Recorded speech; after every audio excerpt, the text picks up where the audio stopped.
Hi everybody, Brian Valerio, VP in the Proxy Solicitation Group at Alliance Advisors, and I'm back today to talk about some of the things you should consider doing between now and the time of your annual meeting that is certainly coming up in the spring or maybe the early summer.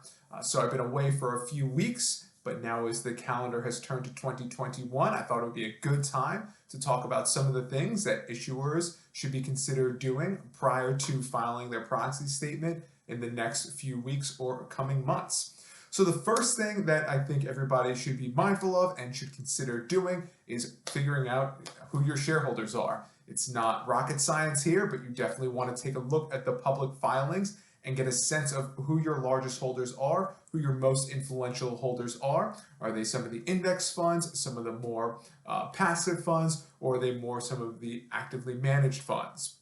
Are there some insiders that have some of the larger positions? Just take a stock of who is in your stock.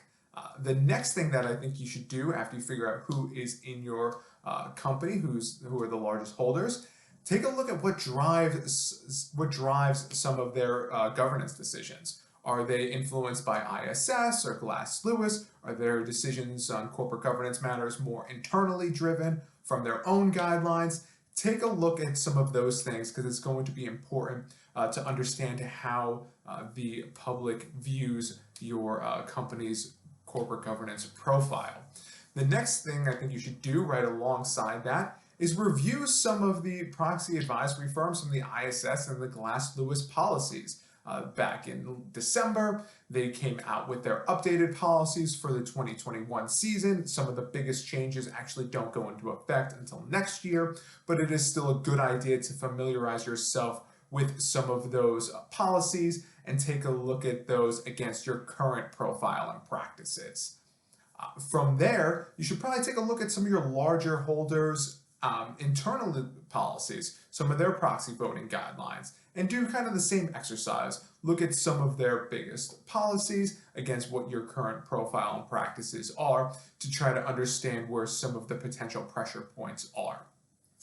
And you should also, in the same vein, look at your CDNA when it's available against the current best practices in this field.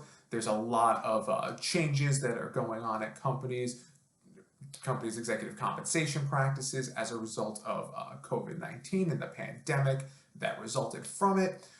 So there's been a lot of disruption in the executive compensation space, and there have been some guidance that has been issued by ISS about what they expect to see and the do's and the don'ts, if you will, for executive compensation in light of the pandemic. So you're going to want to review that as well.